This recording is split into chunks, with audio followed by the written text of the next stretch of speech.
अखण्डमण्डलाकारं व्याप्तं येन चराचरं तत्पदं दर्शितं येन तस्मै श्रीगुरवे नमः।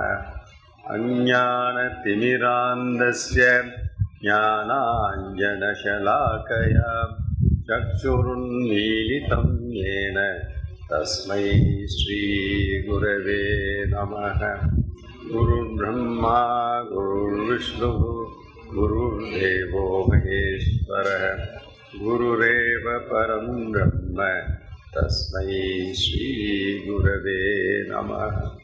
तुमेव माता च पिता तुमेव बन्धुश्च सखा तुमेव विद्या द्रविणं तुमेव सर्वं मम देवदेव तुमेव सर्वं मम देवदेव। श्रुति पुराणानामालयं करुणालयं नमामि भगवत्पादं शङ्करं लोकशङ्करं शङ्कराचार्यं केशवं बादरायणं सूत्रभाष्यकृतौ वन्दे भगवन्तौ पुनः पुनः। ईश्वरो गुरुरात्मेति मूर्तिभेदविभागिने व्योमवद्व्याप्तदेहाय दक्षिणामूर्तये நமः। அது மாதிரி கண்ணாடியும் பிரதிபலிக்கிறது என்று சொல்லலாம். நம்ம பார்த்தோம், புத்தி ஆத்மா எங்கும் பரவி நிறைந்து இருந்தாலும் அது புத்தியில் பிரகாசிக்கிறது என்று சொன்னால், புத்தியில ஒரு கல் எடுத்து அடிச்சா உடஞ்சு போடுன்னு அர்த்தம் இல்லை. கண்ணாடி மாதிரி கல் எடுத்து அடிச்சா உடஞ்சு போடு புத்தி அப்படின்னு எடுத்துக்க முடியாது. அதனால அந்த இடத்துல நம்ம என்ன எடுத்துக்கிறோம்னா, எல்லா இடத்துலயும் ஒரு எறும்பு ஓடிண்டே இருந்தா அதுல கூட தான் ஆத்மா இருக்குன்னு தெரியுது. இந்த டேபிள்ல ஆத்மா இருக்கு தெரியல, அப்படி எடுத்துக்கணும். இந்த டேபிள்லயும் ஆத்மா இருக்கு, இங்கே நம்ம கண்ணால பார்க்க முடியாத இருந்த ஆகாசத்துலயும் ஆத்மா இருக்கு, எங்கிட்டையும் ஆத்மா இருக்கு. அது எங்க ரொம்ப பிரகாசிக்கிறதுன்னா, சுத்தமான கண்ணாடியில நன்னா பிரகாசிக்கிறது, கொஞ்சம் அழுக்கா இருந்தா அதுல கொஞ்சம் டல்லா பிரகாசிக்கிறது. அதே அந்த கண்ணாடியை மூவ் பண்ணா அது ஷேக் ஆகுது. தண்ணியில இருந்தாக்கா சஞ்சலமா இருக்கு பார்த்தோம். தூயமா சஞ்சலமே இல்லாம நிர்மலமாக கிளியரா எங்க இருக்கோ அது ரொம்ப நல்லா தெரியுது. அதுல இருந்து ஒண்ணு தெரியுது, நம்ம மனசை சுத்தமா வச்சுட்டா, புத்தியை சுத்தமா வச்சுட்டா, வேற எந்த அழுக்கும் இல்லாம இருந்தா அங்கே ஆத்மா பிரகாசிக்கும் அப்படின்றது தெரியுது. அதனாலேயே இந்த புத்தியே ஆத்மா ஆயிடாது. அதனால ஞாபகம் வச்சுக்கணும், இதை படிக்கும் இல்லைன்னா ஞாபகம் வச்சுக்கிறோம். புத்தி தனியா அதே கண்ணாடி இருக்கு, ஆனா இருட்டா இருக்குன்னா அது பிரகாசிக்காது. ஆத்மானது சூரிய பிரகாசம் போல அது கண்ணாடியில பரும் பொழுது அது பிரகாசிக்கிறது, அது சிதாபாசமாக இங்க வேலை செய்யுது. ஏன்னா அந்த எக்யூப்மெண்ட்டுக்கு அந்த பவர் இருக்கு. எப்போ பவர் இருக்கு? ஆத்மா ஒன்றுதான் சுயம் பிரகாசம். இது மட்டும் நல்லா ஞாபகம். ஆத்மா ஒன்றுதான் இண்டிபெண்ட், அப்சல்யூட்லி இண்டிபெண்ட், சுயம் ஜோதி, சுயம் பிரகாசம். பாக்கி எல்லாமே ஆத்மாவை சார்ந்துதான் இருக்கிறது. ஆத்மா இல்லைன்னா, இந்த ஆப்சன்ஸ் ஆஃப் இந்த பிரசன்ஸ் ஆஃப் ஆத்மா எவ்ரிதிங் இஸ் என்லைட்டன்ட். இந்த ஆப்சன்ஸ் ஆஃப் ஆத்மா எவ்ரிதிங் இஸ் டெட். அப்போ உயிர் அப்படின்றது ஆத்மா கிட்ட தான் உயிரை இருக்கு. அந்த உயிர் லெண்ட் பண்றது, அது கடன் கொடுக்கறது. அது முதல்ல புத்திக்கு கொடுக்கறது அந்த கடனை. புத்தி மைண்டுக்கு கொடுக்கறது, மைண்டு இந்திரியத்துக்கு கொடுக்கறது, இந்திரியம் மற்றதுக்கு கொடுக்கறது. இந்த ஆர்டர்ல அது போறதுன்றது சொல்றதுக்காக தான் அது விஷயம். அதை நம்ம நல்லா புரிஞ்சுக்கணும். அது பார்ப்போம். சதா சர்வகத அபி ஆத்மா ந சர்வத்திர அவபாசத்தே. சும்மா பிரிச்சு சிம்பிளா படிப்போம். புத்தவ் இவ அவபாசேத சச்சேஷு பிரதிபிம்பவது. ஆத்மா சதா சர்வகதக. ஆத்மா எல்லா இடத்திலும் எப்பொழுதும் நிறைந்திருக்கிறது. ஆயினும் சர்வத்திர ந அவபாசத்தே. எல்லா இடத்திலும் அது வெளிப்படையாக தெரிவதில்லை, பிரகாசிப்பதில்லை. ஸ்வச்சேஷு அப்படின்னா கலங்கமற்ற ஒரு கண்ணாடி போன்ற ஒரு ஆப்ஜெக்ட்ல பிரதிபிம்பவது பிரதிபலிக்கும் பிம்பத்தை போல புத்தவ் ஏவ புத்தியில் மட்டுமே அவபாசேத அது பிரதிபலிக்கின்றது. வேற எங்கேயும் பிரதிபலிக்கிறது நம்மளால பார்க்க முடியலன்னு அது பாட்டு இருக்கு. ஆனா அதை நம்மளால கண்டுபிடிக்க முடியல. ஒரு எறும்பு மூவ் பண்ணும்பொழுது அதுக்கு உயிர் இருக்குன்னு தெரியுது. நான் இருக்கேன்னு தெரிஞ்சுக்கிறதுக்கு புத்தி யூஸ் ஆகுது. நான் இருக்கேன்றது. நான் தான் ஆத்மா என்ன நான் பார்க்கணும்னா நான் பார்க்க முடியாது. ஏன்னா ஆத்மாவை புத்தியை மட்டும் வைத்துக்கொண்டு பண்ண நான் பார்க்கறது யாரை பார்க்க போறேன்? ஆத்மா பார்க்க. எல்லாவற்றையும் புத்தியை வைத்து நான் பார்த்து விட முடியும். நான் என்னையே பார்க்க வேண்டும் என்றால் முடியாது. ஏன்? கேனோபனிஷத்துலாம் கனெக்ட் பண்ணி பார்க்கணும். கேனோபனிஷத்து என்ன சொல்றது? எஸ்யா மதம் தஸ்ய மதம் மதம் எஸ்யன வேதசக அவிஞாதம் விஜானதாம் விஞ்ஞாதம் அவிஞானதாம். அதுக்கு என்ன அர்த்தம்? தெரிஞ்சவனுக்கு தெரியாது, புரிஞ்சவனுக்கு புரியாது, புரியாதவனுக்கு புரியும் அப்படின்னா சொன்னா ஒரேடியா குழப்பமா இருக்கும். என்ன அர்த்தம்னா எஸ்ய மதம் தஸ்ய மதம். யாருக்கு அது அறியப்படும் பொருளாக இல்லையோ அவனுக்கு அறியப்படுகிறது. யாருக்கு அது அறியப்படும் பொருள் எஸ்ய மதம் தஸ்ய மதம் மதம் எஸ்ய அவனுக்கு புரியாது. தஸ்ய வேதசக அவனுக்கு அவன் புரியாது. ஏன் புரியாது அப்படின்னா அது அறியப்படும் பொருளாக இல்லை. அதுவேதான் நான். டார்ச் லைட்டை வச்சு எல்லாத்தையும் பார்த்துடலாம். டார்ச் லைட்டு தெரியாது. அது வெளிச்சம் எல்லாத்துக்கும் கொடுக்கும். அது தன்னை பார்த்து இது பேக்ரவுண்ட்ல ஞாபகம் உடனே புத்தியில பிரகாசிக்கிறது. அதனால அவருடைய புத்தி அப்படி லைட்டா டேர்ன் பண்ணி அப்படி விட்டாக்க அது என்ன கண்டுபிடிச்சிடும். அப்படியே நம்ம எடுத்துக்கூடாது. அங்க மற்ற இடத்துல எல்லாம் அது பிரகாசிக்கிறது நமக்கு தெரியல. புத்தியில பிரகாசிக்கிறது நமக்கு தெரியுது, மற்றவங்களுக்கு தெரியுது. ஏன்னா அந்த மெட்டீரியல் இந்த மாதிரி இருக்கிறதுனால அது சூக்ஷ்மமாக இருப்பதனால் அது பிரகாசத்தை ஏற்படுத்தக்கூடிய சக்தி அதுக்கு இருக்கிறது. இன்னொன்று கூட பார்ப்போம். இப்போ எலக்ட்ரிசிட்டி இருக்கு. எலக்ட்ரிசிட்டி தான் ஆத்மா மாதிரி வச்சுக்கோங்க ஒரு திருஷ்டாந்தத்துக்கு. அந்த எலக்ட்ரிசிட்டி இருக்கிறதுனால லைட்டு க்ளோ ஆகுது. லைட்டு தான் புத்தின்னு வச்சுக்கோங்களேன். புத்தி ஜடம் தான். லைட்டு ஜடம் தான், டியூப் லைட்டு. இந்த எலக்ட்ரிசிட்டி ஃபேனில் போகும்போது ஃபேன் சுற்றுது, அது மனசுன்னு வச்சுக்கோங்களேன். அது ரெஃப்ரிஜிரேட்டருக்கு போகும்போது அது ஜில்லுன்னு இருக்கு. அங்கே ஒரு மோட்டர் இருக்கு, அது ஓடுது, அதனால அது ஜில்லுன்னு இருக்கு. இது எல்லா ஆப்ஜெக்ட்டுமே எலக்ட்ரிசிட்டி போய் அது சுவிட்சை போட்டு அதில் ஆப்ரேட் பண்ணும்போது அதுக்கு தகுந்த மாதிரி அது எக்ஸிபிட் பண்ணுறது. எலக்ட்ரிசிட்டி ஆப்ரேட்டா இல்லை, ஆனால் எலக்ட்ரிசிட்டி இருந்துட்டே இருக்கு. அது ஒயரில் எலக்ட்ரிசிட்டி இருந்துன்னு தான் இருக்கு. பார்த்தா தெரியல, தொட்டா ஷாக் அடிக்கும், பார்த்தா தெரியல, அது இருந்துட்டு தான் இருக்கு. இப்போ அந்த எலக்ட்ரிசிட்டி இருக்க அது இந்த டியூப் லைட்டை ஒரு ஜீவனா வச்சு இந்த டியூப் லைட்டை அந்த எலக்ட்ரிசிட்டியை பார்க்கணும் அப்படின்னு சொன்னா அது பிரகாசம் தான் அது பண்ணும் ஒழிய இது பிரகாசமாக ஆகிறது. இது அந்த எலக்ட்ரிசிட்டியை பார்க்கணும்னா எப்படி பார்க்கும்? அது எலக்ட்ரிசிட்டியே ஆத்மா, அது தன்னைத்தானே பார்த்து கொள்ளணும்னு எப்படி பார்க்கும்? அது சிவம் பிரகாசம், அதுக்கு லைட் வேண்டியதை பார்க்கறதுக்கு. எலக்ட்ரிசிட்டி ஆத்மான எடுத்துட்டு அது தன்னைத்தானே பார்க்கணும், தன்னைத்தானே புரிஞ்சுக்கணும்னு சொன்னா அதுக்கு லைட்டே தேவையில்லை. அது லைட் இல்லாம அது புரிஞ்சுக்கும். அதுக்கு ஒண்ணுதான் தேவை. என்ன தேவைன்னா மற்றதெல்லாம் போயிடணும். அதுல இருந்து மற்றதெல்லாம் இருந்தா ரிஃப்ளெக்ட் பண்ணணும், ரிஃப்ளெக்ட் பண்ணி காட்டும். எதுவுமே இல்லாமல் தூய்மையாக இருக்கும் பொழுது அதை தன்னைத்தானே பார்த்துக்கணும். அதுக்கு தான் இத்தனை பிரயத்தனம் நம்ம பண்றோம்.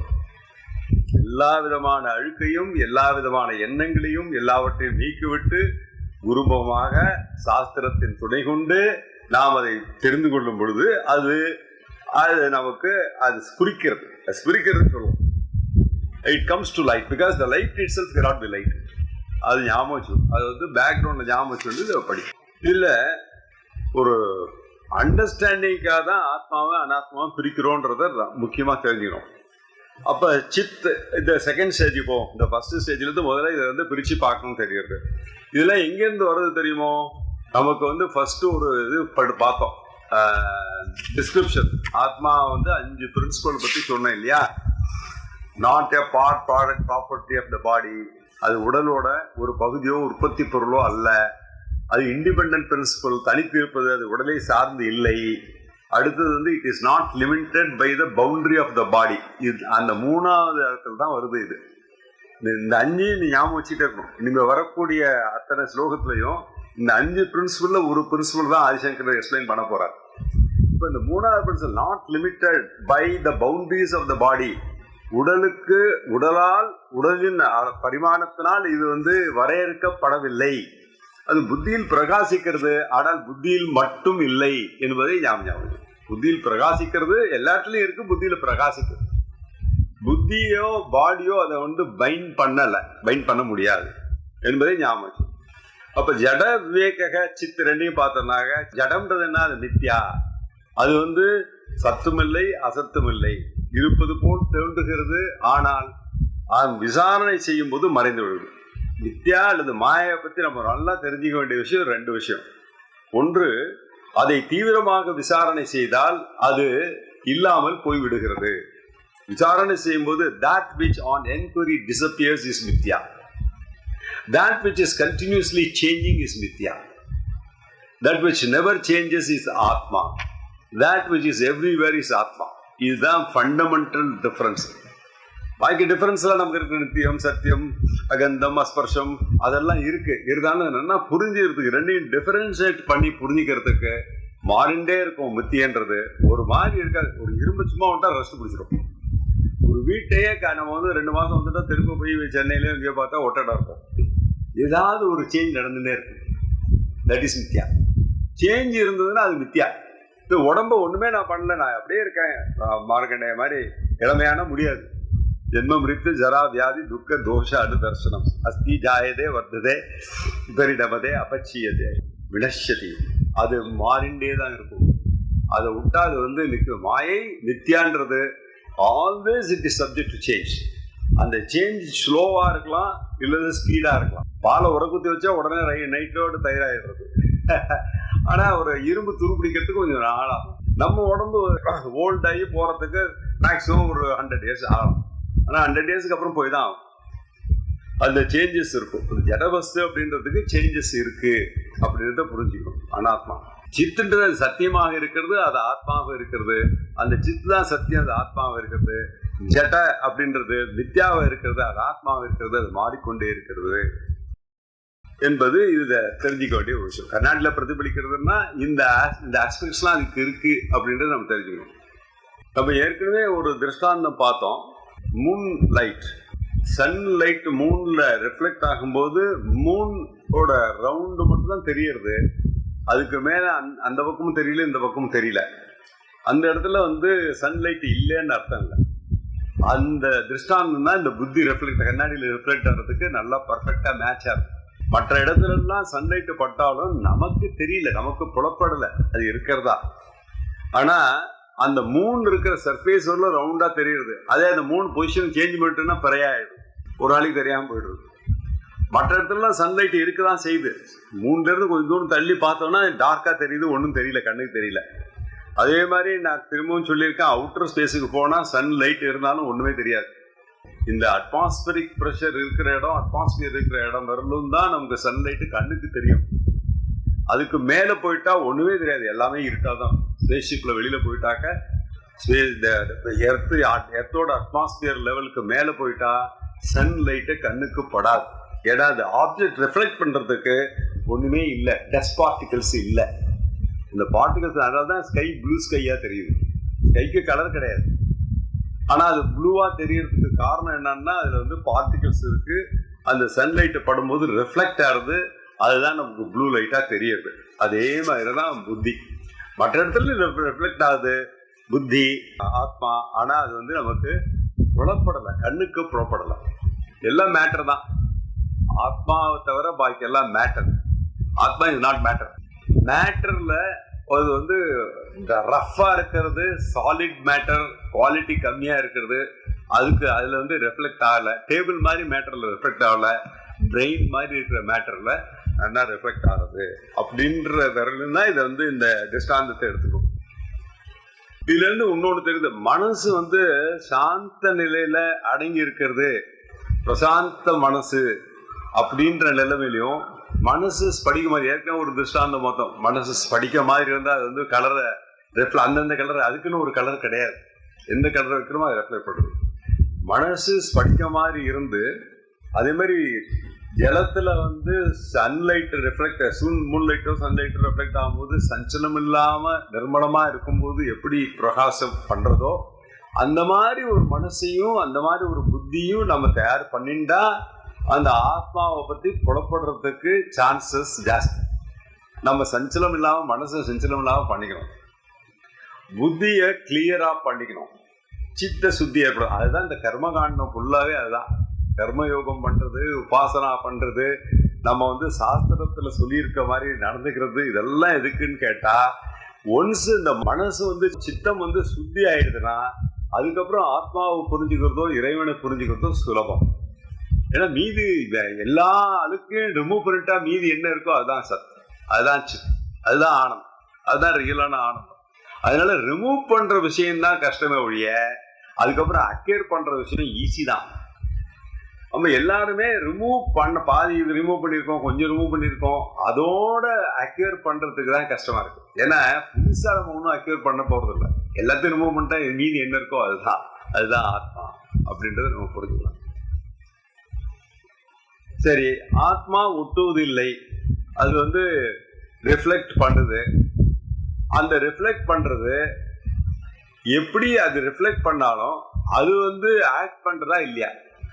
அப்போ ஆத்மா எதுக்கு? ஆத்மா ரிஃப்ளெக்ட் தான் பண்ணும், அது ஒன்றும் வேலை செய்யாது, ஒண்ணுமே பண்ணாக்க அதோட அந்த ஆத்மாவோட தன்மை எப்படிதான் இருக்கு, அது எப்படி நமக்கு பயன்படுறது? அப்ப ஆத்மான்னா என்ன அப்படின்னு பார்த்தா அடுத்த ஸ்லோகத்துக்கு படிக்கலாம். தேகேந்திரிய மனோபுத்தி பிரகிருதிவ்யோ விலக்ஷணம் தத்விருத்தி சாட்சிணம் வித்யாத் ஆத்மானம் ராஜவத்சதா. ஆத்மா எதுலயும் ஒட்டாது, இண்டிபெண்டா இருக்கும். Second principle. அது எப்படின்னா, இங்க ராஜவத்து ஒரு அரசனை போல். சாதாரணமா ஒரு கம்பெனி எடுத்துட்டா சீஃப் எக்ஸிக்யூட்டிவ் ஆஃபீஸர், பிரசிடென்ட், அவர் ரொம்ப ஆடி ஓடி எல்லாம் ஒன்றும் பண்ண மாட்டார். ஒரு இடத்துல உட்காந்துருப்பார். அவரோட பிரசன்ஸ்ல அவரோட ஆர்டர்ல எல்லாம் நடக்கும் எல்லாம். அதே மாதிரி ஒரு ராஜா இருந்தாருன்னா அவர் சிம்மாசனம் உட்காந்துருப்பார். அவர் பராக்கம்மா, அவர் உட்காந்த ராஜ கம்பீரம்மா, அவர் ஒன்றும் பண்ணாத மாதிரி இருக்கும். ஆனா அவரோட பிரசன்ஸ்ல எல்லாம் ஆடுவான், ஓடுவான், அதை பண்ணுவான், இதை பண்ணுவான், எல்லாம் பண்ணுவான். அதனால நம்ம அந்த அன்னைக்கே சொன்ன நம்ம ஆத்மா கிட்ட போயிட்டோமான்றதுக்கு ஒரு பெரிய இண்டிகேஷன், நம்ம ரொம்ப ஆடாம காமா இருக்கோமா, நம்ம ரொம்ப சலனம் இல்லாம இருக்கோமா அப்படின்றது ஒரு பெரிய இண்டிகேஷன். அதனால ஆத்மான்றது எப்படின்னா அரசனை போ அப்படின்றது உதாரணம் சொல்றாரு. தேக இந்திரிய மனக புத்தி பிரகிருத்திவ்யக விலக்ஷணம். உடல், ஐம்புலன்கள், மனம், புத்தி, இதுல இருந்து விலகி இருக்கக்கூடியது இதெல்லாம் கிடையாது.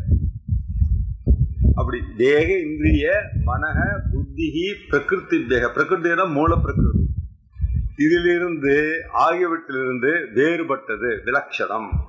சதா ராஜவத்து, எப்பொழுதுமே அது விலகி இருக்கிறது. எப்படி என்றால் ராஜவத்து அரசனை போல். தத் விருத்தி, அத்தகைய விருத்திகளுக்கு சாட்சினம், அது சாட்சியாக இருக்கிறது. ஆத்மானம், அதுதான் ஆத்மா. அந்த ஆத்மாவை வித்யா தெரிந்து கொள், ஆத்மாவை தெரிந்து கொள். தேக இந்திரிய மனக புத்தி பிரகிருத்திவ்யக, இது எல்லாத்துக்கும் விலட்சணம். தத் விருத்தி சாட்சினம், அது விருத்தி சாட்சினம், சாட்சியாக இருக்கிறது. அது ஆத்மா. அந்த ஆத்மானம் எப்படி இருக்கிறது? ராஜவத்து, எப்பொழுது இருக்கிறது? சதா, எப்பொழுதும் அது சாட்சியாகவே இருக்கிறது. அதை நீ தெரிந்து கொள் அப்படின்னு சொல்றாரு. இந்த இடத்துல விலட்சணம், நாட் அக்சசிபிள், நாட் அவைலபிள். இது இந்த விலட்சணமான வஸ்துவை எப்படி தெரிஞ்சுக்கிறதுனா அதுக்குதான் வேதம் வேணும். வேதத்தினால் சாஸ்திரத்தினால் தான் தெரிஞ்சுக்க முடியும். இது விலட்சணமா இருக்கு, தனியா இருக்கு, சாட்சியா இருக்கு. இங்க சாட்சி அப்படின்றதுலயும் நம்ம நல்லா புரிஞ்சுக்கணும். இந்த இடத்துல நிறைய அரசன் இருக்காரு, அவருக்கு முன்னாடி எல்லாம் சாட்சியா நடந்துட்டு இருக்கு, நான் சாட்சியா இருக்கேன், நான் சாட்சியா எல்லாத்தையும் பார்த்துட்டு இருக்கேன், நான் ஒன்றும் பண்ணலன்றது அந்நிய விட்னஸ் இந்த கோர்ட் விட்னஸ் மாதிரி கோர்ட்டு கூண்டு நின்று சாட்சி சொல்றான் அப்படி இருக்கக்கூடாது. சாட்சியா இருக்கிறது எல்லாத்தையும் பார்க்கறோம். உண்மையாவே சாட்சியாகவே நம்ம மாறிட்டா பார்க்கறதுக்கு ஒன்றும் இருக்காது. ரொம்ப ஜாக்கிரதையா அது புரியும். இதுதான் ஸ்ரீ ராமகிருஷ்ணர், இதுதான் ஸ்ரீ ரமணரோட கைடன்ஸ் நமக்கு தேவைப்படும். வெறுமன உபநிஷத்து பகவத்கீதையெல்லாம் படிச்சா கூட அந்த ஆத்ம அனுபூதி அனுசந்தானம் பெற்றவர்கள் அது எப்படி இருக்கு அப்படின்னு எக்ஸ்பிளைன் பண்ணும்போது ரொம்ப நல்லா கிளியரா, கிறிஸ்டல் கிளியரா புரியுது. நீ உண்மையிலேயே நம்ம சகஜ சமாதி, நிர்விகல்ப சமாதி இதெல்லாம் சொன்னா கூட, இப்போ நான் விட்னஸ் ஆகிட்டேன், நான் எனக்கு முன்னாடி நடக்கிறதெல்லாம் நான் சாட்சியா பார்த்துட்டு இருக்கேன். இவர் உட்காந்துருக்காரு, இவர் நிற்கிறார், இவர் போறார், இவர் திட்டுறார், இவர் பிரைஸ் பண்றார், இதெல்லாம் நான் சாட்சியா பார்த்துட்டு இருக்கேன்னு சொல்றது ஒரு லட்சணத்துக்காக சொல்றது. உண்மையாகவே when I really become சாட்சி, there is nothing to witness. அதான் நான் திருப்பி திருப்பி சொல்லிட்டு இருக்கேன். I am pure awareness, but there will be nothing to be aware of. Why? Because everything is in me. Mayeva sakalam jatam, mayi sarvam pratishthitam. Then how can the world be outside me? நானே ஆத்மா ஆகிட்டேன், நான் சாட்சின்னு சொன்னாக்கா அந்த இடத்துல everything is within me. There cannot be a second thing apart from me. உள்ளோ இல்லையா? ஏகமேவ அத்விதீயம். ரெண்டாவது பொருள் எங்க இருக்கு பார்க்கறதுக்கு? எல்லா பொருளுமே நான் தான். அதனால அந்த மாதிரி ஒரு நிலைமைன்னு சொல்லும் போது absolutely it is so pure, so clear, and there is nothing to be seen. And I am aware, but there is nothing to be aware of. I am the witness, there is nothing to witness. அப்படின்றது நம்ம புரிஞ்சுக்கணும். அதனால இது வந்து எல்லாம் நடந்துகிட்டே இருக்கும், நான் சாட்சி மாதிரி அப்படி மேலே அப்படி பார்த்துட்டு இருப்பேன், அப்படி அர்த்தம் இல்லை. அதுக்கு வந்து ஈஸ்வரன்றது வேற, ஜீவன்றது வேற. அந்த இடத்துல 5+3 = 9 - 1 அப்படின்னு சொன்னா ரெண்டு ஈக்குவல் தான். ஆனா பகவான் சிருஷ்டி பண்ற சக்தி ஜீவனுக்கு வராது. there is a difference. சமஷ்டியிலிருந்து ஈஸ்வரனுக்கு அதிஷ்டானமாக இருக்கக்கூடிய ஆத்மாவும் எனக்கு அடிப்படையாக இருக்கக்கூடிய ஆத்மாவும் சொல்லலாம். இந்த ஸ்டாண்ட் பாயிண்ட்ல இருந்து, ஆத்மா ஸ்டாண்ட் பாயிண்ட்ல இருந்து பார்த்தா ஒண்ணுமே கிடையாது, ஆத்மா ஒண்ணுதானே இருக்கு. அதனால நானும் அதுவும் ஒன்று. எனக்கு பின்னால் இருக்கக்கூடிய ஆத்மாவும் ஈஸ்வரனுக்கு பின்னால் இருக்கக்கூடிய ஆத்மாவும் ஒன்றுதான்னு ஜீவனா இருந்து நான் பாக்குறேன். நான் ஆத்மா ஆயிட்டேன்னாக்கா எங்க டிஃபரன்ஸ் இருக்குமா? From the Atma standpoint, where is the statement? There is no statement. Whatever statement I make, aham brahmasmi, tattvamasi, prajnanam brahma, இந்த எல்லா ஸ்டேட்மெண்ட்டும் யார் சொல்றா? ஜீவக, ஒரு ஜீவன் தான் சொல்றான். இந்த ஜீவன் ஒன்ஸ் அதை சொல்லிவிட்டான், aham brahmasmiன்னு அவன் சொல்லிவிட்டானா அதுக்கப்புறம் அவன் இருக்க மாட்டான், ஜீவன் இருக்க மாட்டானே. Once he has become Brahma, there is either aham or Brahma. How can there be two things? There is only one thing. அதையும் நம்ம கிளியரா புரிஞ்சுக்கணும். இதுல வேத பூர்வம் வேத அந்தம்னு நாம தான் பிரிச்சு பார்க்கணும். வேதம்ன்றது ஒண்ணுதான். வேதம்ன்றது பிராமணம் இருக்கு, ஆரண்யக்கம் இருக்கு, உபனிஷத்து இருக்கு, சம்ஹிதா இருக்கு, இப்படி நாலாவும் பார்க்கலாம். இந்த எல்லா கர்மத்தெல்லாம் பண்றதெல்லாம் சேர்த்து கர்மகாண்டம்னு சொல்லலாம். அதுக்கப்புறம் வேதம்னு சொல்லலாம், ஞான காண்டம்னு சொல்லலாம். இது வந்து நம்ம புரிஞ்சுக்கிறதுக்காக பிரிக்கிறோம். புருஷ சுத்தத்துல கூட எல்லாம் வருது, வேதாந்தத்துல கூட சர்வ விஷயங்களும் வருது, சந்தியாவந்தன மந்திரத்துல கூட எல்லாம் இருக்கு. அதனால இதெல்லாம் பிரிச்சு தனியா வைக்கல. நம்ம அண்டர்ஸ்டாண்டிங்காக வேதாந்தன்றது பெரும்பாலும் உபனிஷத் பகுதியில் இருக்கு, அது ஆரண்யக்கத்துல போய் படிக்கிறாங்க அப்படின்றதுனால அதை வந்து நம்ம சௌரியத்துக்காக பிரிச்சு பார்க்கணும். அப்படி தனியா எல்லாத்தையும் பிரிச்சு வேதத்தை ஒண்ணு வைக்கல. இருந்தாலும் நம்ம சௌரியத்தை வேத பூர்வம்ன்றது கர்மகாண்டம். அந்த கர்மகாண்டத்துல கர்மம் பண்றதுக்கும் யாகம், யஜ்ஞம், ஹோமம் இதெல்லாம் பண்றதுக்கு உண்டான விஷயங்கள் சொல்லப்பட்டிருக்குன்றதுக்காக எடுத்துக்கிறோம். அதுல டீல் பண்றதுதான் மெட்டீரியல் பத்தி தெரியும். ஏன் அப்படி நம்ம பிரிச்சு எடுத்துக்கிறோம்னா, it gives knowledge about material, but not like லௌகீக மெட்டீரியல் மாதிரி இல்லாம இந்த உடலை வைத்துக்கொண்டு சூக்ஷ்ம சரீரத்தை அடிப்படையாக வைத்துக்கொண்டு சொல்லுகிறது. வேத பூர்வம் கூட இந்த உடலை அடிப்படையா வைக்கல, சூக்ஷ்ம சரீரத்தை அடிப்படையா எடுத்துக்கிட்டு ஜீவனாக நம்மளை எடுத்துக்கிட்டு இப்ப நீ புண்ணியம் பண்ணினா இன்னொரு நல்ல சரீரம் கிடைக்கும். அந்த சரீரம் சொர்க்கலோகத்துக்கு போகலாம், கந்தர்வலோகத்துக்கு போகலாம், இல்ல மனுஷனாவே அடுத்த ஜென்மத்துல பிறந்தா நீ நல்லா இருப்ப. அது எவ்வளவு பெரிய யுக்தி அப்படின்னாக்க, இந்த ஜென்மத்துல தப்பு பண்ணாம இருக்கிறதுக்கும் நம்ம முடிச்சுட்டு இருக்கும் பொழுது விழிப்புணர்வோட நம்ம ஒரு செயல்ல போக்கஸ் பண்றதுக்கும் அது தர்ம காரியத்துக்கு பண்றதுக்கும் சித்த சுத்தி ஏற்படுறதுக்கு தான். அது வந்து ரொம்ப ஜாக்கிரதையா ஒரு எம்பெடட் சாஃப்ட்வேர் மாதிரி பண்ணி நமக்கு கொடுத்துருக்காங்க நம்ம முன்னோர்கள். அதனால இந்த வேத பூர்வத்தில் இருக்கிறது சித்த சுத்திக்காக, அதுவும் மெட்டீரியலை பத்தி தான் டீல் பண்றது. அது ஞாபகம். அது ஆத்மாவை பத்தி சொல்றதுதான் சூக்ஷ்ம சரீரத்தை பத்தி சொல்றது. ஆனா சூக்ஷ்ம சரீரமாக இருந்தாலும் சரி, அது புத்தி அல்டிமேட்டா இருக்கக்கூடிய புத்தி இருந்தாலும் சரி, அதுவும் மெட்டீரியல் தான். மெட்டீரியல் ஆத்மா அனாத்மா அப்படிங்கிறத ஆத்மாவை பிரிச்சு பார்க்கும் பொழுது ஆத்மாவை தவிர பாக்கி எல்லாமே மெட்டீரியல் தான் வருது. அது ஜடமா தான் இருக்கும். ஆத்மாவோட பிரசன்ஸ்லாம் அது என்ன ஆகிறதுன்றது ஞாபகம். ஸோ தேக மேட்டர் தான், மனக மேட்டர் தான். ஒரு விஷயத்திலிருந்து இன்னொரு விஷயத்துக்கு போகும்போது ஒன்று என்லிவனா இருக்கிறது ஹையர் லெவலுக்கு போகும் பொழுது இன்னொன்று மேட்டர் ஆயிடுது. ஒன்று சொல்றோம் பாருங்க, வேர்ல்டு அப்படின்னு உலகம் என்பது நான் இல்லைன்றது ஈஸியா புரியுது. இந்த வாட்ச் இருக்கு, இந்த வாட்ச் என்னோட வாட்ச், இது மேல எனக்கு அட்டாச்மெண்ட் இருக்கலாம். அப்ப விஷய புத்தி, விஷய அபிமானம் எனக்கு ரொம்ப ஜாஸ்தியா இருந்ததுன்னா இந்த வாட்சாகவே நான் நினைச்சிட்டு இருப்பேன். அப்படிதான் இன்னைக்கு உலகம் பெரும்பாலும். என் காரு எதை கேட்டாலும் நான் கொடுப்பேன்டா, என் காரை மட்டும் கேட்காத அப்படின்னு சொல்றாங்க. இப்போ நிறைய யூஎஸ்ல இருக்கிற நம்ம யங்ஸ்டர்ஸ் தான் சொல்றாங்க, car is the most important, it's my pet அப்படின்லாம் சொல்றாங்க. இப்போ அந்த ஜடவஸ்து மேல அவ்வளோ அபிமானம் இருக்கு. அந்த கார் என்னை விட, என் பாடியை விட, என் குழந்தைய விட என் கார் எனக்கு இம்பார்ட்டன்ட் அப்படிங்கும் பொழுது நான் அந்த காராகவே ஆயிடுறேன். அப்படிதான் இன்னைக்கு உலகம் இருக்கு. அந்த டைமண்ட் ரிங்க மட்டும் கேட்காத, வேற எது கேட்டாலும் பரவாயில்ல அப்படின்னு சொல்றான். அது மேல அபிமானம் இருக்கு. இது விஷய அபிமானம். இது அவ்வளோ பெருசு இல்லை, இது ரிமூவ் பண்ணிடலாம். இது வாட்ச் இது என்கிட்ட ஒட்டிக்கிட்டு தனியாக கொண்டு போயிடுறாங்க. அப்போ இந்த உடல்ல இருந்து, இந்த உடல் திருஷ்டிலேருந்து பார்க்கும் பொழுது இந்த வாட்ச் எனக்கு அந்நியமாக போயிடுது. இது ஜடம்ன்றது எனக்கு புரிஞ்சிடுறது. இதை நான் தான் என்லிவன் பண்ணுறேன். இதுக்கு இதுக்கு இம்பார்ட்டன்ஸ் நான் தான் கொடுக்குறேன். என்னோட ஃபோக்கஸ் என்னோட சூஷ்ம சரீரத்துக்கு, என்னோட மனசுக்கு போயிடுதுனாக்க என்னோட பாடி ஜடம்னு நல்லா தெரியுது. என் மனசு, என்னோட ஃபோக்கஸ் எங்கே இருக்கும், கண்ணே பாருங்களேன், இங்கே ஃபோக்கஸ் பண்ணால் இது பெருசாக தெரியுது. இப்படியே நான் உட்காந்து அப்படி பார்த்தோன்னா அது தெரியுது, அப்படியே இப்படி லெஃப்டில் பார்த்தா அது தெரியுது. எங்கே நான் ஃபோக்கஸ் பண்ணுறனோ அது ஃபோக்கஸ் வருது. இது எந்த கேமராவிலையும் பண்ண முடியாது, நம்ம ஐ தான் பண்ணுவோம். ஒரு கேமராவில் ஒரு தடவை ஒன்று தான் ஃபோக்கஸ் பண்ணணும், ஒரு இடத்த ஃபோக்கஸ் பண்ணணும். But the real I can focus both things. அங்கேயும் பார்க்கலாம், இங்கேயும் பார்க்கலாம், அங்கே பார்ப்பேன், இங்கேயும் பார்ப்பேன். அதனால தான் சாதாரண கேமராவில் மூன் லைட்டு ரொம்ப டிஸ்டன்ஸில் எடுக்கிறதுனாக்கா நிறைய அட்ஜஸ்ட்மெண்ட்லாம் பண்ண முடியாது. ஐ மாதிரி நம்ம கண்ணு மாதிரி அதெல்லாம் உடனே பண்ணிட முடியாது. ஒரு இருட்டுக்கு போனால், இருட்டுலேருந்து வெளிச்சத்துக்கு வந்தால் கண்ணு தன்னால் அப்படி சுருங்கி விரியிறது, அதெல்லாம் கேமராவில் பண்ண முடியாது எவ்வளோதான் பண்ணாலும்.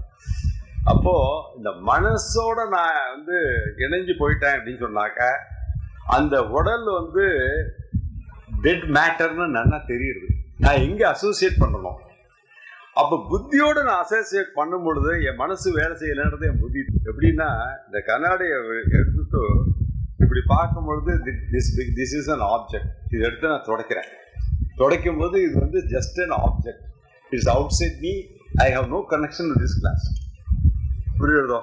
எனக்கும் இந்த கண்ணாடிக்கும் ஒரு சம்மந்தமும் இல்லை. இந்த கண்ணாடி எடுத்து இப்படி நான் போட்டுக்கும் போகும்போது I am getting associated with the glass. Now I know the glass is useful to me and I am seeing through the glass. கொஞ்ச நேரம் கழிச்சு இப்படி படிச்சு பேக்க ஆரம்பிச்சோம்னா I forget the glass, I become one with the glass. நான் class இருக்கா இல்லையான்றதே எனக்கு தெரியல, ஸ்பெக்டிக்கல் இருக்க போட்டுறதுன்னா தெரியல. இப்படிதான் நம்ம மனசோட விட்டுருக்கோம். We become the mind because we don't feel that we are using the mind. We think that we are the mind. அதனால தான் எனக்கு மனசு கஷ்டமா இருக்கு அப்படின்னு சொல்றதுக்கு பதிலாக நம்ம எப்படி சொல்றோம், I am dull, I am not happy, I am emotional அப்படின்னு I amன்னு சொல்லிக்கிறோம். அதை ஏன்னா அந்த அளவுக்கு அதோட ஒன்னா போயிடுறோம். அது சட்லரா போக போக அது நம்மளோட இணைஞ்சு போயிடும். இந்த கண்ணாடி தான் நல்ல திருஷ்டாந்தம். கண்ணாடி இருக்கு, இந்த கண்ணாடி எனக்கு அந்நியமானதுன்னு தெரியாம நான் பார்த்துட்டே இருக்கேன். கண்ணாடி போட்டிருக்க எல்லாருக்கும் அந்த எக்ஸ்பீரியன்ஸ் இருக்கும். கண்ணாடினால ஒரு நல்ல அட்வான்டேஜ் இன்னைக்கு தெரியுது. கண்ணாடி போட்டுக்கிறதுனால நமக்கு ஒரு மைனஸ் பாயிண்ட்னு தெரிஞ்சா கூட இந்த கண்ணாடி போட்டுக்கிறதுனால இந்த ஞானம் வருது. கண்ணாடி நம்மளோட ஒட்டி போயிடுறது, அதோட நாம இணைஞ்சு போயிடுறோம். ஆத்மா மேட்டர் கிடையாது, அதுக்கு ஃபங்க்ஷனும் கிடையாது, அது கர்த்தாவும் கிடையாது, அது போக்தாவும் கிடையாது. போக்தாவா இருந்தா கர்த்தாவா ஆகணும், கர்த்தாவா இருந்தா அது போக்தா ஆகணும். அதனாலதான் அது சாட்சின்னு சொல்றோம். சாட்சின்னு சொல்றதுக்கு என்ன அர்த்தம்னா, அது கர்த்தாவாக இல்லை, அது போக்தாவாக இல்லை, அது எல்லாத்தையும் இன்லிவன் பண்றது, அது ஒன்றும் பண்றது கிடையாது. அது தனியா இண்டிபெண்டா இருக்கு, எதுலையும் அது போய் மாட்டிக்காது. அதனால ஃபண்டமெண்டல் லா ஆஃப் வேதாந்தா என்ன, I am different from what ever I experience. நான் இது எக்ஸ்பீரியன்ஸ் பண்றேன் இந்த உடம்ப, I am not the body. I am experiencing my mind, I am not the mind. I am experiencing my buddhi, therefore I am not the buddhi, therefore I am different from all this. நான் என் புத்தியை use பண்றேன்னு சொல்றேன். அப்ப புத்தி is different from me, therefore to know me how can I use புத்தி? நான் புத்தி கிடையாது, புத்தி is also an instrument, therefore I cannot use anything to know me. Everything becomes known because of me. Therefore, to know me, I cannot use something to know me. I can know the whole world. I can know everything, X to Z. Everything I can know. But to know me, I cannot use all these things. I have to remove all these things. And what remains is myself. It is self-evident. It is self-understood. There is nothing I need to prove myself. எல்லாவற்றையும் எடுத்து விட்டால் எது இருக்கிறது அது ஸ்வயம் பிரகாசம், ஸ்வயம் ஜோதி. அதுவே it is self-evident. There is only one thing that is self-evident, that is Atma, that is myself.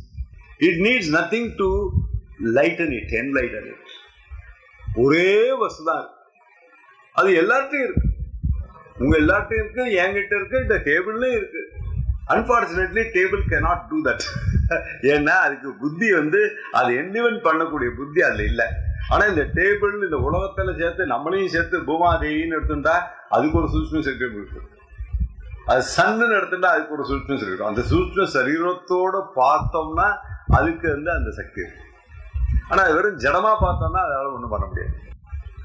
அப்படி எடுத்துக்கணும். அது இந்த ஸ்டெப் பை ஸ்டெப்பா இதை பார்த்தோம் இல்லையா? அப்போ இந்த மனசுன்னு பார்த்தாக்க அது தாட் ஜடமாயிடும். மனசுதான் தாட்டுக்கு என்லிமெண்ட் கொடுக்குறது, லைட்டு கொடுக்கறது. அந்த மனசுக்கு அதுக்கு லைட்டை கொடுக்கறது புத்தி. அது மாதிரி இன்னும் சட்லரா போனோம்னாக்க நம்மளோட தாட்ஸ் எல்லாருமே மைண்ட் இருந்தால் தாட்ஸ் இருக்க முடியும். அதனால வேர்ல்டுன்றது ரொம்ப ரிமோட்டா தெரியறது, உடம்புன்றது அதை விட ரிமோட்டா தெரியறது, மனசுன்றது அதை விட ரிமோட்டா தெரியறது, அதுல இருக்க தாட்ஸ் அதுக்கப்புறம் தெரியறது, அதுக்கப்புறம் புத்தி தெரியுது. therefore புத்தி அவ்வளவு பிரகாசமா இருக்கு.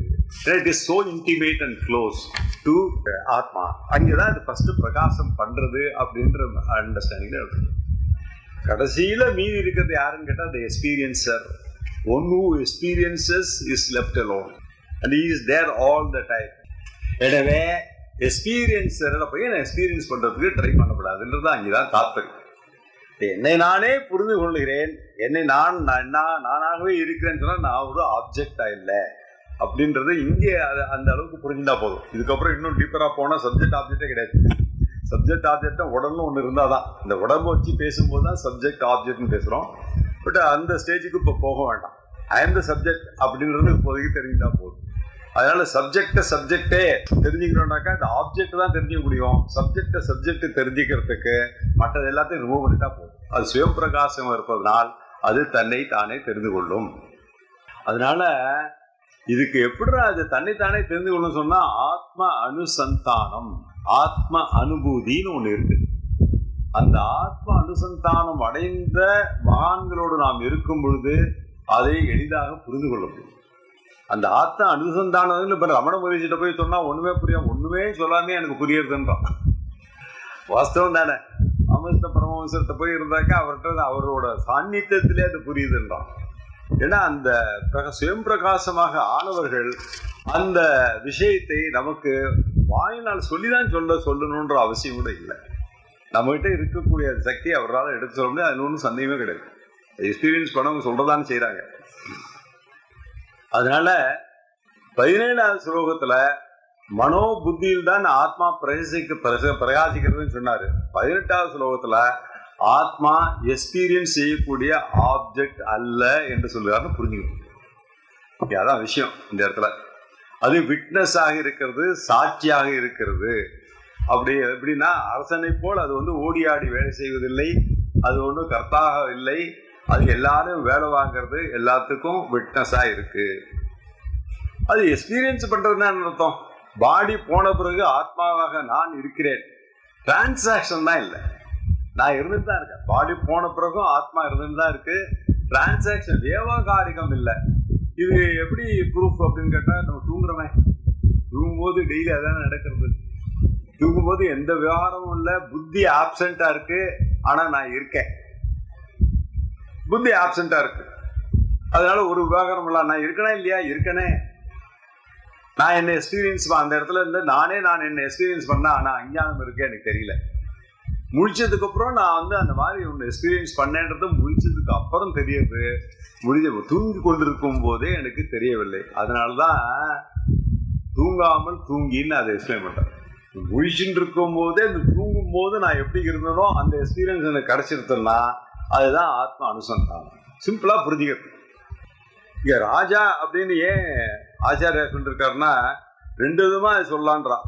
அது ராஞ்சதி, பிளீசஸ் த சிட்டிசன்ஸ், மற்றதெல்லாம் ப்ளீஸ் பண்றதா, அதனால ராஜா. இன்னொருத்தர் வந்து ரஜதே பிரகாசத்தே அப்படின்னு ஒரு அர்த்தம். பிரகாசம் கொடுக்குது, outshines because of power. ஒன்று வந்து அது எல்லாத்த விட பவர்ஃபுல்லாக இருக்கு, அதனால it outshines everything, அதனால இட்ஸ் மோர் பவர்ஃபுல். பிரகாசம் கொடுக்கறது அப்படின்றது இருக்கு. அதனால தான் ராஜாவை ஒரு அரசனை வந்து எக்ஸாம்பிளாக இங்கே சொல்லியிருக்காரு. Is powerful, is all powerful, it is witness, it doesn't do anything by itself, it makes everything function in its presence. அதனால தான் வந்து திருடனை திருட வைக்கிறது, கொலை பண்ணுறவனை கொலை பண்ண வைக்கிறது, பக்தி பண்ணுறவனை பக்தி பண்ண வைக்கிறது, தூங்குறவனை தூங்க வைக்கிறது, எல்லா நிகழ்ச்சிகளும் அதனுடைய சாநியத்தில் நடக்கிறது. அதனால சில பேருக்கு அப்போ சாமி தலையே திருடிட்டு போனோன்னா அதுக்கு எப்படி அனுகிரகம் பண்ணால், ஆமாம் அனுகிரகம் பண்ணுறது சாமியோட அனுகிரகத்தோடு தான் சாமி திருடையே சிலையை திருடுறான். அது அவனோட கர்மாவனால செய்கிறான். அந்த கர்ம பலனை அவன் அனுபவிப்பான். அதுக்கும் வந்து அனுகிரகம் இருந்தால் தான் பண்ண முடியும். எத்தனையோ ஜீவராசிகள் சாகிறது, சுனாமி வருது, எரிமலை வெடிக்கிறது, இது கடவுளோட அனுகிரகத்தோடு நடக்குதா இல்லாமல் நடக்குதா? இல்லாமல் எப்படி நடக்க முடியும்? எல்லாம் whatever happens it happens perfectly within the order, Ishwara's order. Nothing is happening out of step, nothing is happening without reason. எல்லாத்துக்கும் ரீசன் இருக்கு, நமக்கு தெரியல. அது காஸ்மிக் ஆங்கிள்லேயும் நமக்கு தெரியல, மைக்ரோ ஆங்கிள்லேயும் நமக்கு தெரியல. நமக்கு ஒரு சின்ன ஸ்பெக்ட்ரத்தில் தான் தெரியும். ஒரு ஹியூமன் ஸ்பீசிஸாக நம்ம இருக்கிறதுனால இந்த ஹியூமன் ஸ்பீசிஸ்லேருந்து ஹியூமன் மைண்ட்லேருந்து ஹியூமன் புத்தியில் இருக்கக்கூடிய ஒரு லிமிட்டட் ஸ்பேஸில் தான் நம்ம ஆப்ரேட் பண்ணுவோம். நம்ம என்னதான் பெரிய சயின்டிஸ்ட் வச்சு எந்த மார்ஸுக்கு போனாலும் சரி, சாட்டனுக்கு போனாலும் சரி, எங்கே போனாலும் சரி, as human being a person is limited. In reality is not limited if he knows himself அப்படின்றது எடுத்துக்கு. சரி, ஆத்மா ஒட்டாது, இது வந்து அரசனை போல் வேலை செய்யாதுன்னு சொல்றோம். அப்படின்னா ஆத்மா வந்து அகர்த்தா அப்படின்றது எப்படி சொல்ல முடியும்? ஆத்மா வந்து ஒட்டாம இருக்கு, தனியா இருக்கு, விட்னஸா இருக்கு, அது ஒண்ணுமே செய்யல, அது எதுவும் போக்தாவா இல்லைன்றது எப்படி நம்ம சொல்ல முடியும் அப்படின்னு கேட்டா, அதுக்குதான் அடுத்த ஸ்லோகத்துல சொல்றாரு. வியாவிருத்தேஸ்விந்திரியேஷ்வாத்மா व्यापारी वा विवेकिनां दृश्यते बेषु दावत्सु दावन्निवयता शशि. ஜஸ்ட் பிரிச்சு படிக்கலாம், அன்வயம் பண்ணாம. வியாவிருத்தேஷு இந்திரியேஷு ஆத்மா அப்படி, வியாவிருத்தேஷு இந்திரியேஷு ஆத்மான்னு இருக்கு. வியாவிருத்தேஷு இந்திரியேஷு ஆத்மா.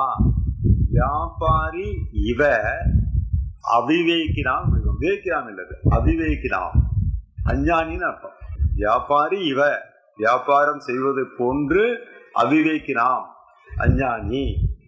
திருஷ்யத்தே அப்ரேஷு தாவத்ஸு, தாவத்து இவ யதா சசி. அன்வயம் பண்ணி பார்க்கலாம். யதா அப்ரேஷு தாவத்ஸு,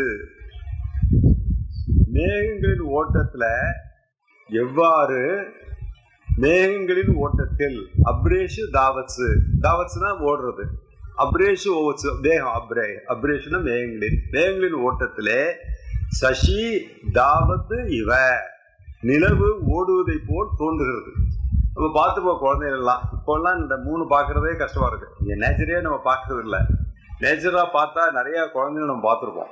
அந்த மேகம் ஓடும்பொழுது நிலா போகிற மாதிரி தெரியும். மேகம் போகும், நிலா போகும். நம்ம ரயில்வே ஸ்டேஷனில் நிறைய பார்த்துக்கலாம், எக்ஸ்பீரியன்ஸ் பண்ணிருக்கலாம். நம்ம ட்ரெயின் வந்து ஸ்லோவாக போயிட்டு இருக்கும்போது இன்னொரு ட்ரெயின் ரொம்ப வேகமாக போனால் நம்ம ட்ரெயின் நிற்கிற மாதிரி இருக்கும். சில சமயத்தில் இன்னொரு ட்ரெயின் மெல்ல ஸ்டார்ட் ஆனால் நம்ம போகிற மாதிரி இருக்கும். அந்த ட்ரெயின் ஸ்டாட்டிக்காக தெரியும் இல்லையா? இது சர்வசாதாரணமாக நமக்கு டெய்லி லைஃப்பில் நடக்கிற விஷயம். அப்போ இந்த மாதிரி பிழைகள் வந்து மூமெண்ட் இருக்கும்போது சர்வசாதாரணமாக ஏற்படுறது.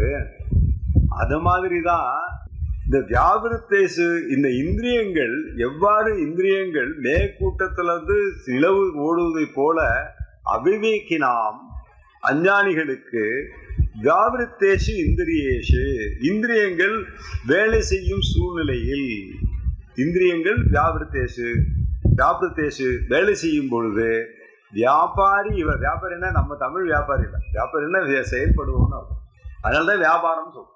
வியாபாரம்னா டிரான்சாக்ஷன், செயல்பாடு.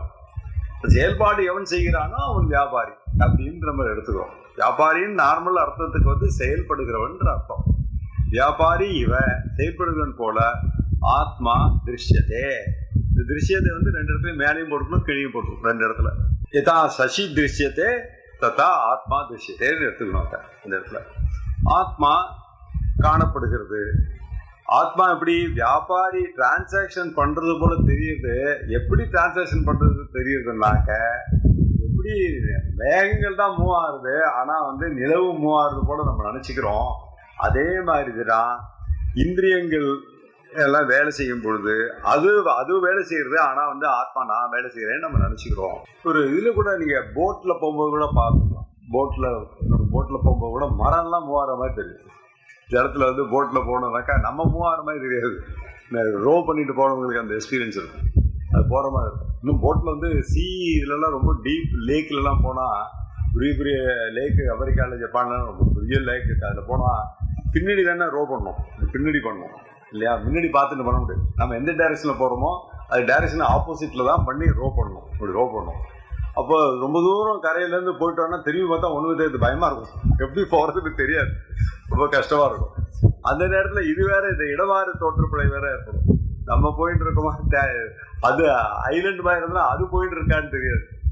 அப்போ நல்லா தெரியும், அது அந்த ரோ பண்ணிட்டு போகும்போது தெரியும். இந்த பிழை வந்து நம்ம அனுதினமும் நம்ம வாழ்க்கையில நமக்கு நடந்துட்டே இருக்கு. நாம வந்து ஆக்சுவலா விட்னஸ். ஆனா இந்த இந்திரியங்கள் பண்ணக்கூடியது அத்தனையும் நம்ம பண்றதா நம்ம வந்து அசியூம் பண்ணிக்கிறோம். அதுல இருந்து நம்மளை வந்து பிரிச்சு பார்க்க முடியல அப்படின்றது தான். அது வந்து நம்ம புரிஞ்சுக்கணும்னு தான் சொல்றாங்க. எப்படிலாம் என்னென்னலாம் நம்ம லைஃப்ல டெய்லி நடக்குன்னு பாருங்களேன். சூரியன் கிழக்குல உதிக்கிற மாதிரி தெரியுது. டெய்லி லைஃப்ல எவ்வளவு முந்தைய அத்தியாசம் பார்த்தோம். ஃபர்ஸ்ட் ஸ்லோகத்துல 5-16 உள்ள அத்தியாசம் பார்த்தோம். அதுவும் நம்மளை ஏமாத்துறது இல்லையா? எவ்வளவோ அத்தியாசங்களை பார்த்தோம், மூடி மறைக்கிறது. அத்தியாசம் தான் அப்படி இருக்குன்னு சொன்னா, நடக்கிற ஃபங்க்ஷன்ஸ் ஆக்டிவிட்டிஸும் பார்த்தாலும் அதெல்லாம் வந்து நம்ம இந்திரியங்கள் பண்றதெல்லாம் ஆத்மா பண்ற மாதிரி தெரியுது. அது மாதிரி புத்தியோட ஃபங்க்ஷன்லாம் ஆத்மா பண்ற மாதிரி தெரியுது. எல்லாத்தோடையும் போய் நம்ம ஒட்டிக்கிறோம். அப்ப லைஃப்ல நம்ம பார்க்கிற சுத்தி இருக்கிற அத்தனையுமே அந்த மாய சக்தி நம்மளை எப்படியெல்லாம் மூடி மறைச்சி மிஸ்லீட் பண்றதுன்றது ஆச்சரியம் படைக்கின்ற சிம்பிளா சொல்றது ஆத்ம போதும். பெரிய பெரிய காம்ப்ளிகேட்டட் விஷயத்துல ரொம்ப சிம்பிளா இருக்கும். இதுல என்னென்ன, இப்ப சூரியன் கிழக்குல உதிக்கிற மாதிரி தெரியுது. ஆக்சுவலா சூரியன் உதிக்கவே இல்லை, மறையவும் இல்லை, அது பாட்டு இருக்கு. அதே மாதிரி ட்ரெயின்ல பாக்குறோம். ட்ரெயின்ல வந்து நம்ம உட்காந்து இருக்கிற ட்ரெயின் வந்து மூவ் ஆகிட்டு இருந்தாலும் அதை விட ஃபாஸ்டா ஒரு ட்ரெயின் போனா நம்ம ட்ரெயின் நின்று போற மாதிரி தெரிஞ்சிடும். இன்னொன்னு பாருங்க, சாதாரண லைஃப்ல டெல்லிக்கு போயிட்டு திரும்பி வரோம். திரும்பி வந்தாலும் என்ன சொல்றோம்? சென்னை வந்துருச்சுடா, இறங்குடான்றோம். சென்னையா வந்துதா? சென்னை அங்கேதான் இருக்கு. நான் தான் சென்னைக்கு வந்திருக்கேன். சாதாரண லைஃப்ல சென்னை வந்துருக்கு, சென்னை வந்து எந்திரிக்கோம், படுத்துட்டு இருக்கோம், எந்திரிக்கிறோம். ஸோ சர்வசாதாரணமாக நம்ம மிஸ்யூஸ் பண்ணுறோம். நம்ம வாழ்க்கையில் வந்து நம்ம சொல்கிறது அது மாதிரி சொல்கிறோம். அதே மாதிரி ஒருத்தன் இங்கே தேனிக்கு வரான், மதுரையிலேருந்து. அந்த பஸ் ஸ்டாண்ட் ரோடு மெயின் கிட்ட போயிட்டு இந்த ரோடு எங்கே போகிறதுன்னு கேட்குறான். அவன் சொன்னான்னா, இந்த ரோடு எங்கேயும் போகலையா, நீ எங்கே போகணுன்னு சொல்லியாப்பா. ரோடு அது மட்டும் தான் இருக்காது, ரோடு எங்கேயும் போகாது, நீ எங்கே போகணும்னு சொல்லு அப்படி சொல்லலாம். நம்ம வந்து நார்மலாகவே பல விஷயங்களை வந்து இந்த மேகம் ஒரு திருஷ்டாந்தம் தான் அவர் சொல்லியிருக்காரு. அது மாதிரி எவ்வளோ விஷயத்துல நம்ம வந்து வாழ்க்கையில யூஸ் பண்றதே அப்படி யூஸ் பண்ணுறோம். அதனாலதான் நமக்கு வந்து அந்த அத்தியாசம்ன்றதும் இந்த ஃபங்க்ஷன்ஸை வந்து இன்னொன்று பண்ற ஃபங்க்ஷனை நாம பண்றதா எடுத்துக்கிறது சர்வசாதாரண. நம்ம வந்து we get associated with these activities as well. அதனால உன்னோட குவாலிட்டியை இன்னொன்னுக்கு ஈஸியா டிரான்ஸ்ஃபர் பண்ணிடுறோம். அதனால சங்கரர் வந்து அந்த காலத்துல நேச்சரை பார்த்து கிளவுடு மேகத்தை சொல்லிட்டாரு. அப்போ நம்ம கிளவுடு மேகத்தை பார்க்குற எக்ஸ்பீரியன்ஸும் நம்ம கம்மியா இருக்கிறதுனால இந்த திருஷ்டாந்தத்துல நம்ம பார்த்தோம்னாக்க அது கிளவுடு சந்திரன் மட்டும் இல்லை, வாழ்க்கையில பலவிதமான விஷயங்களை நம்ம பார்க்கும் பொழுது அப்படிதான் நமக்கு தெரியுது. நம்ம வந்து தப்பாவே தான் புரிஞ்சுட்டு இருக்கோம். முக்காவாசி விஷயங்களும் தப்பா தான் அண்டர்ஸ்டாண்ட் பண்ணுறோம், ரைட்டா அண்டர்ஸ்டாண்ட் பண்ணுறோம். It's a delusion. ஈவன் அப்பா அம்மா வந்தா கூட தேகத்தை பார்க்குறோமா, சூக்ஷ்ம சரீரத்தை பார்க்குறோமா, புத்தியை பார்க்குறோமா? அப்பா அப்படின்னு நினச்சிருந்தாங்க உருவம் தானே ஃபர்ஸ்ட் தெரியுது. அப்புறமா அவர் வந்து நல்லவர், நேர்மையானவர், ஆர்ஜம் உள்ளவர் அப்படின்னு அதுக்கப்புறம் கொஞ்சம் டீப்பாக போனால் தான் தெரியும். First just imagine any person that you know. He is a beautiful person. He is a tall man. Oh, this fellow is stocky and plump.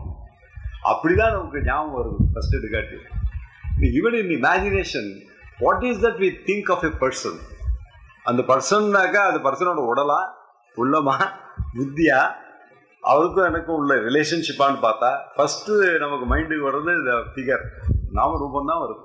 அப்போ அவரை நான் வந்து பார்த்தேன் அப்படின்னு சொன்னா யாரை பார்த்தப்பா? அவர் உடம்ப பார்த்தியா, அவர் உள்ளத்தை பார்த்தியா, அவர் புத்தியை பார்த்தியா? அவர் திட்டினாருனாக்கா அப்போ நான் வந்து அவரோட எமோஷனை பார்க்குறேன். I am seeing that persons emotion. When that person nice to me, I am seeing the emotion of the person. When that person is teaching me, I am seeing the intellect of the person. Oh, he is a very good teacher. When I say he is a very good teacher, who is that teacher I am looking at? I am looking at the teacher as a teacher. When I say that teacher is a very handsome person, I am looking at the teacher as a human body. Mostly for more body than the arm. And we end in body. We don't go beyond that. What is the proof? இன்னைக்கு இது டெல்லி மாநில நகரங்கள், சென்னை போன்ற நகரங்கள்லாம் பார்த்தீங்கன்னா beauty parlour. So every beauty parlor should remind us that we are still stuck with the body. Body தான். அதில் hair doவே ஜாஸ்தி. The hair that doesn't, if you touch, it doesn't give any feeling, is the most important part of the body today. தெரியுமா? ஜப்பான்ல 5000 எண்ணு கொடுக்கணும் hair cut பண்றதுக்கு. நானே ஒரு கத்திரிக்கோளை வச்சு கட் பண்ணிடுவேன். இதுக்கு போய் 5000 என்ன அப்படின்னு பார்த்தாங்க. அதுக்கு என்ன பண்ணுவான்னு கேட்டீங்கன்னாக்கா ரொம்ப வேடிக்கையா இருக்கும். ஜப்பான் எல்லாம் ஒரு ஸ்லிப்பு கையில கொடுத்துட்டு பேஷண்ட் வரை உட்கார வச்சிருவான் ஒரு இடத்துல. அதுக்கப்புறம் ஒருத்தன் வந்து பிடிக்கும் சிவாசேன் சொத்தோ இங்கி இக்கிமஸ்லே ஷோக்கா இன்னும் போகலாமான்னு கேட்பான். அவன் போனோன்னு கொண்டு போய் அவன் இன்னொரு சேர்ல கொண்டு போய் உட்காந்துருப்பான். அங்கே போய் உட்காந்துச்சாக்க ஏத்தாப்புல ஒரு கண்ணாடி இருக்கும், மியூசிக் போட்டுப்பான், புக்கெல்லாம் இருக்கும், உட்காந்துப்பான். என்ன பண்ணுறது? ஃபஸ்ட்டு நீங்கள் ஜப்பான் போய் ஹேர் கட்டுக்கு பண்ணா ஒன்றுமே புரியாது. அதுக்கப்புறம் அங்கேருந்து ஒரு லேடி வருவான். லேடி வந்து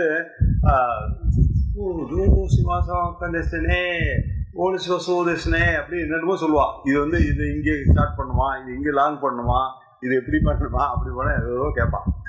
கேட்டுட்டு அப்புறம் என்ன பண்ணனா ஒரு தலைக்கு ஒரு இது போட்டு விட்டு ஷவர் கொடுப்பான். ஷவர் கொடுத்துட்டு கொண்டு இன்னொரு சேர்ல உட்காந்து வச்சுட்டு போயிடுவான். அப்புறம் என்னன்னே புரியாது. அப்புறம் இன்னொருத்த வருவான். அவன் வந்து டப்ப டப்ப டப்ப டப்பன்னு தட்டி ஷாம்பூலாம் போட்டுட்டு அப்படியே உட்காந்து வச்சுட்டு போயிடுவான். இந்த மாதிரி ஒரு 6 சேர்ல சுற்றி சுற்றி அடிப்பான்.